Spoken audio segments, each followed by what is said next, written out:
कालच्या दोन्ही भावांच्या भाषणामधील काही मुद्दे आणि काही प्रश्न मला त्यांना विचारायचे.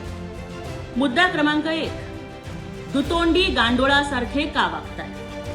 की एका बाजूला भाषणामधून तुम्ही अदानीवरती टीका करताय, पण दुसऱ्या बाजूला तुमची ज्या तुतारीवाल्यांबरोबर युती आहे तेच अदानींना आपल्या कार्यक्रमाला बोलवतात. म्हणजे रोहित पवार अदानींच्या वाहनाचं सारथ्य करतात. अदानींच्या गाडीचे ड्रायव्हर बनण्यामध्ये रोहित पवारांना धन्यता वाटते.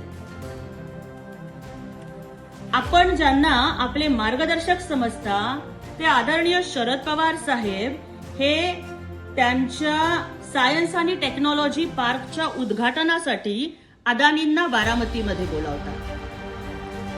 सुप्रियाताई ह्या अदानी हे आपले मोठे भाऊ आहेत हे सांगतात, तर गौतम अदानी जाहीरपणाने सांगतात की शरद पवार साहेब हे माझे मार्गदर्शक आहेत. मग तुम्ही उत्तर द्यायचं की सभांमधून उद्योगपतींच्या वरती टीका करायची आणि उद्योगपतींच्या सोबत ज्यांचे मधुर संबंध आहेत अशा पक्षांच्या सोबत युती करायची.